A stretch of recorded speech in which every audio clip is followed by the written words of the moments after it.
A whole lot new here, added some more sounds, but I have all of like the integrated systems like working really well together now. Turn up some volumes.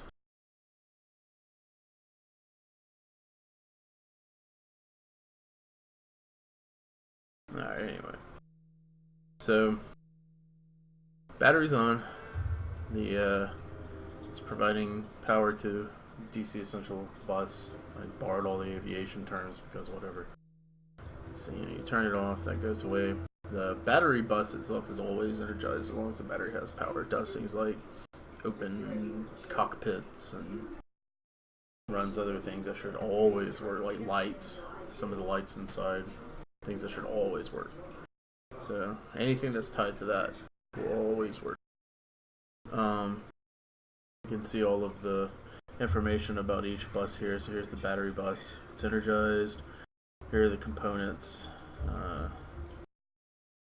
that are connected to it. There's nothing yet really connected to it. The DC Essential bus has the APU here connected to it. So all you gotta do to essentially add something to a bus is you can just take a part essentially and just add it to a bus. You can just click these, drag and drop it to a bus, save it, and it'll all work like you expect. So turn the battery bus back on, or the battery switch, which powers the DC Essential bus. If you turn on the which switch is it? Yeah, the inverter. That will actually power the AC Essential bus as well. It pulls from the battery, runs it through a inverter, and powers some AC equipment.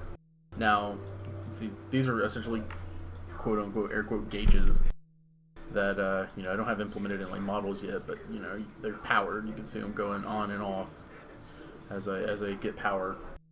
I don't have them pulling any battery life yet. Normally they would pull battery life if they're on and not getting power from, say, an APU or an engine. So now the DC bus is right here, DC Essential bus. The APU is attached to that bus. It's tied to it, and because it's energized, it's operable. So I can fire it up. I turn off the battery. Bus is no longer energized. Gets nothing. It's also not getting any AC Essential bus power, so all the gauges are also off. So turn it back on to close those circuits. Get the gauges up here. I might need to turn it down. Turn that down.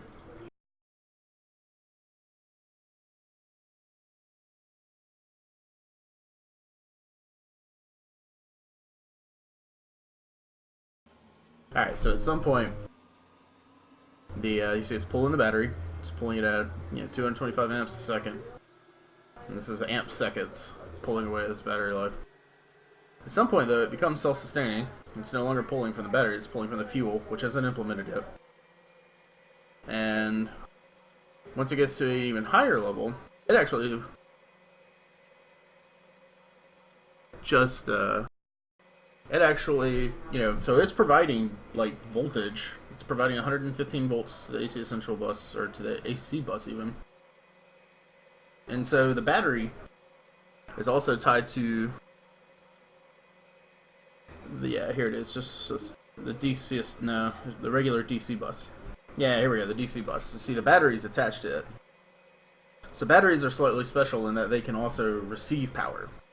So with APU running, it's providing AC Essential bus voltage, or AC voltage even, I just don't have it listed here. It's right here, AC bus, yeah. Provides 115 volts. This is the converter switch. It's essentially rectifiers in code. So it'll take that AC power, rectify it into DC power, and power the non-essential DC buses. So when I flip that switch,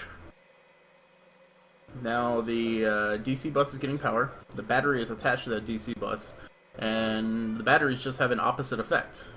It'll when power is applied to them, it applies negative draw to the battery, thus charging it.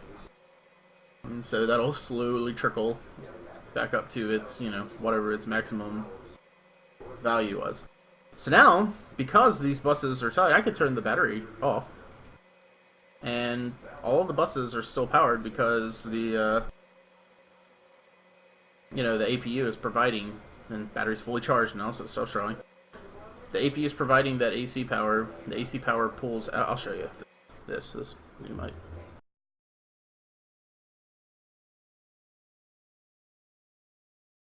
One second, let me pull this up. Anyway, in a normal operation, you'd probably always leave the battery on anyway, just as a backup in case you very suddenly lost your power. So here's how everything's tied together. So the battery bus always on. As long as the battery has charge, battery bus always gets power. Behind this switch is the DC essential bus, which will pull from the battery until the APU goes into the AC bus. AC bus arms, will take over the powering for the AC essential bus, which, blocks this path out, so it stops pulling from the battery. And it also runs up this path, AC converted to DC, powers the DC bus, also comes down and powers the DC essential bus, so it takes the load off the battery. And it's got enough voltage to, put pressure back into the battery, which charges the battery as long as the battery power switch is on. So the battery won't charge either if the battery switches off, because power does flow through that line, and that's simulated in code correctly. And it's not even like special case, it's like just all very general electronic logic, and all I gotta do is just plug and play things to put it in there. So, turn off the inverter. It doesn't do anything at this point because it's all getting power. Yeah, well, the DC bus stops getting power, but nothing's pulling from it anyway. The battery's fully charged. You turn off the battery. It's still getting power from the APU, which is running. I forgot what this. Oh, that's the converter. Yeah. So this is the. That switch essentially has no effect at this point because there's nothing that needs to be pulled from the battery rectified to or inverted to AC. But if I turn the APU off, what you're going to see, I'm going to turn the APU off here.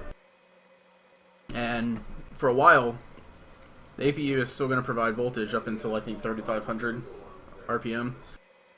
And if you turn it back on, before it gets to a certain stage, so it hit 35,000, and then because I didn't have any backup power, no battery, no inversion, the AC bus went out, so all the gauges went out. Once it gets to a point where it's not providing 115 volts anymore. So you notice though, I turned it back on, and it went right back on. So I'm going to turn these on so you can see the gauges, see exactly what's happening. It'll start pulling from battery. The APU is self-sustaining up to a point. Once it goes below 30,000, it won't turn back on without battery power, providing that it's pulling from the DC bus again. So if I turn this off, it doesn't work because it needs that DC power when it's below a certain RPM, when it's not self-sustaining. Because when it's self-sustaining, it's going fast enough and it's pulling fuel, and it can just fire itself right back up. So yeah, so if I turn like say you lose your APU mid-fight or something, because the battery is on, so you're gonna see it take over here again in a minute. Actually, you're not, because there's no pieces. If the gauges pulled power like they're going to, then this would have fired back up because it's no longer getting power from the APU. So it has to start pulling from that DC essential bus again, invert it to AC, which pulls battery.